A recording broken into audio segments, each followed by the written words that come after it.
नमस्कार दोस्तों, स्वागत है आपका हमारे YouTube चैनल में। आज के इस वीडियो में हम आपके लिए बहुत ही कमाल की इन्फॉर्मेशन लेके आए हैं। आपको बताते चलेंगे शीतकालीन लोकसभा का समय अभी चल रहा है। इस शीतकालीन लोकसभा में जितने भी क्षेत्र के जनप्रतिनिधि हैं वो अपने अपने क्षेत्रों की समस्या लोकसभा में अवगत करा रहे हैं माननीय सभापति जी के सामने। इस बीच एक बहुत बड़ी इन्फॉर्मेशन आपके बीच में लेके आए हैं। आपको बताते चलेंगे सीधी सिंगरौली सांसद आदरणीय श्रीमती रीति पाठक जी के द्वारा रेल मंत्री से मुलाकात की गई। जो मुलाकात की गई वो 14 दिसंबर 2022 यानी कि आज ही के दिन माननीय सांसद रीति पाठक जी के द्वारा माननीय रेल मंत्री श्री अश्विन वैष्णव जी से भेंट की गई। भेंट के द्वारा माननीय सीधी सिंगरौली सांसद आदरणीय रीति पाठक जी के द्वारा आग्रह किया गया रीवा सीधी सिंगरौली रेल लाइन में जिनकी जमीन 11 नवंबर 2019 तक अधिग्रहित की गई है उन्हें रोजगार दिया जाए हर हाल में। क्योंकि आपको बताते चलेंगे किसान जो है वो नौकरी के लिए बहुत ज्यादा परेशान है। जब ये रेल लाइन परियोजना बन रही थी उस समय बोला गया था कि 11 नवंबर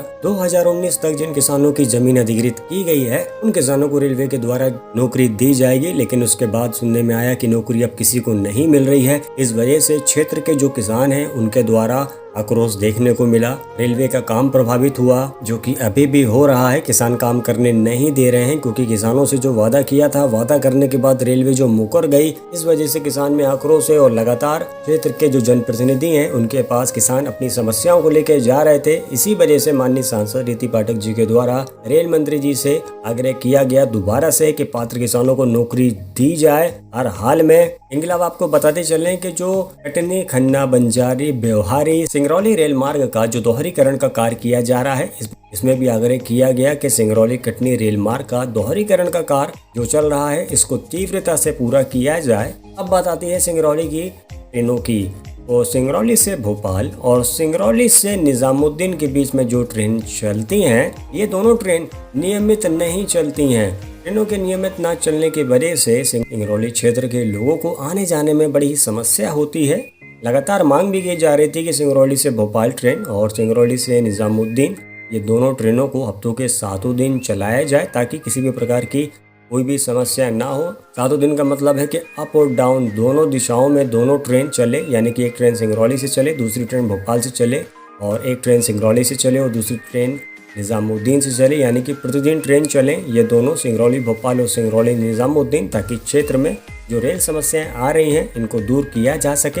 इनके अलावा ये भी मांग की गई कि जो बरगमा है वहाँ पे ओवरब्रिज के लिए स्वीकृति राजयंश को संज्ञान में लेकर निर्माण कार्य प्रारंभ किया जाए। इनके अलावा जो सबसे बड़ी डिमांड कर दी गई माननीय सांसद रीति पाठक जी के द्वारा, तो उनके द्वारा जो डिमांड की गई है उससे पहले आपको बता दें कि माननीय सांसद रीति पाठक जी के द्वारा ललितपुर सिंगरौली रेल परियोजना को स्वीकृति इन्हीं ने दिलाई है।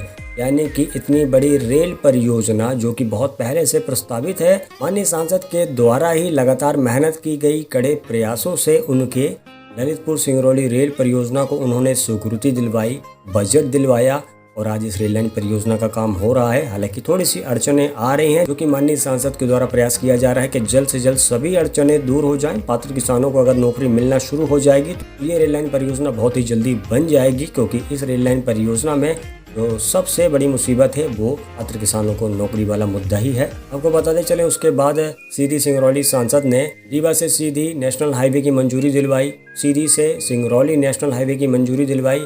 रीवा से सीधी जो नेशनल हाईवे बन गया है, इसमें एक सबसे बड़ी देश की एडिक्यूट सुरंग बनी है, उसका भी उद्घाटन अभी बीते दिनों माननीय नितिन गडकरी और मध्य प्रदेश के माननीय मुख्यमंत्री जी श्री शिवराज सिंह चौहान जी के द्वारा उद्घाटन किया गया उस सुरंग का। इस रोड मार्ग में 51 किलोमीटर का जो हिस्सा था, जो कि 4 लाइन नहीं था, माननीय सांसद के द्वारा आग्रह लगातार किया जा रहा था कि जो 51 किलोमीटर का हिस्सा है इसको 4 लाइन में किया जाए।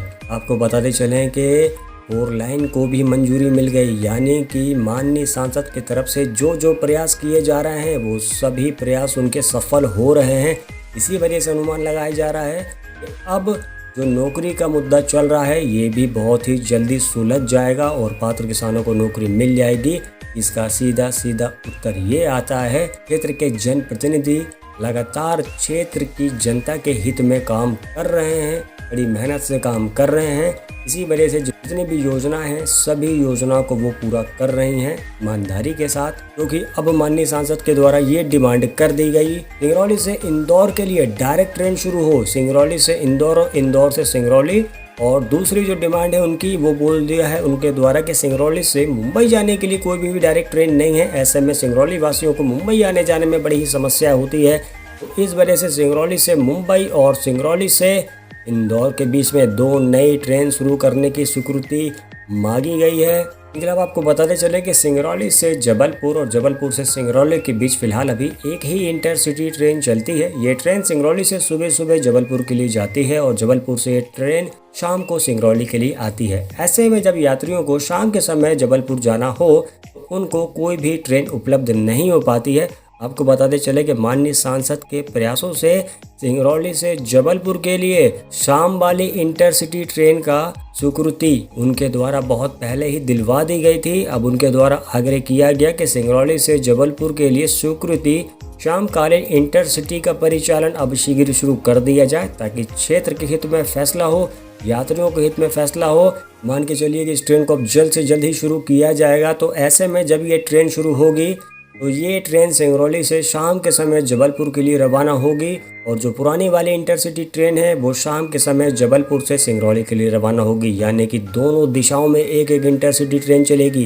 यानी कि सुबह सुबह सिंगरौली से जो पुरानी वाली इंटरसिटी ट्रेन है वो जबलपुर के लिए रवाना होगी और जो नई वाली इंटरसिटी ट्रेन है वो जबलपुर से सिंगरौली के लिए सुबह सुबह रवाना होगी। यानी अप और डाउन दोनों दिशाओं में ये दोनों इंटरसिटी ट्रेन चलेंगी और इन दोनों इंटरसिटी ट्रेन का रिस्पॉन्स बहुत ही अच्छा आएगा। फिलहाल जो पुरानी इंटरसिटी ट्रेन चल रही है उसका रिस्पांस तो बहुत अच्छा आता ही है और अब ये जो नई इंटरसिटी ट्रेन शुरू होगी इसका रिस्पांस भी बहुत ही अच्छा आएगा। इसमें कोई दो राय वाली बात नहीं है कि माननीय सांसद की तरफ से लगातार प्रयास किया जा रहा है, क्षेत्र के हित में फैसला लिया जा रहा है, ये बहुत बड़ी बात है। इनके अलावा ये भी मांग की गई माननीय सांसद के द्वारा कि सिंगरौली से निजामुद्दीन के बीच में जो ट्रेन चलती है इस ट्रेन का सराय रेलवे स्टेशन में ठहराव दिया जाए। आपको बताते चले कि इन सभी विषयों पर माननीय रेल मंत्री जी ने सभी विषयों को गंभीरता से दृष्टिगत रखकर संबंधित अधिकारियों को निराकरण हेतु निर्देशित कर दिया है। यानी कि अब मान के चलिए ये सिंगरौली से जबलपुर के बीच में शाम वाली इंटरसिटी ट्रेन स्वीकृति है, ये ट्रेन अब जल्द से जल्द शुरू होगी। इनके अलावा सिंगरौली से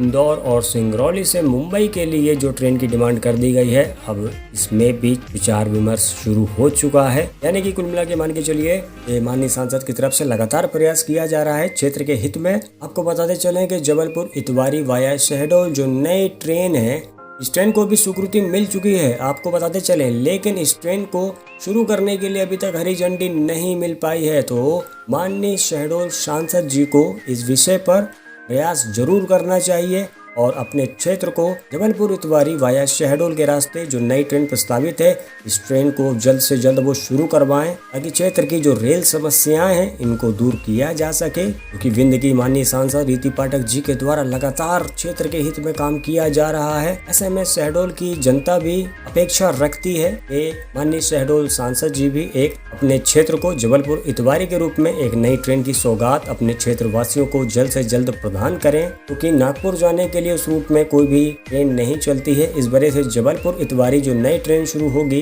वाया शहडोल के रास्ते इस ट्रेन के चलने से ऐसे में जो इलाज कराने के लिए नागपुर जाएंगे और भी कई कामों से उनको अगर नागपुर जाना है तो डायरेक्ट ट्रेन के चलने से समस्याएं नहीं होंगी, रोजगार के अवसर बढ़ेंगे, व्यापार के अवसर बढ़ेंगे। यानी कि सभी पहलुओं में देखा जाए तो ये ट्रेन सोने पे सुहागा जैसी साबित होगी। तो इस विषय पर माननीय शहडोल सांसद जी को भी सोचना चाहिए और जल्द से जल्द जबलपुर इतवारी वाया शहडोल के रास्ते जो नई ट्रेन प्रस्तावित है इस ट्रेन शुरू करने की पहल उनके द्वारा की जानी चाहिए। इन सभी विषयों पर आपकी क्या राय रहेगी कमेंट सेक्शन पे जरूर बताइएगा। बस आज के वीडियो में इतना ही। बहुत बहुत शुक्रिया वीडियो देखने के लिए। वीडियो अगर पसंद आती वीडियो को लाइक कीजिएगा, चैनल को सब्सक्राइब कीजिएगा और कमेंट करके बताइएगा वीडियो आपको कैसी लगी और क्या है आपका सुझाव। मिलते हैं अगली वीडियो में। बाय।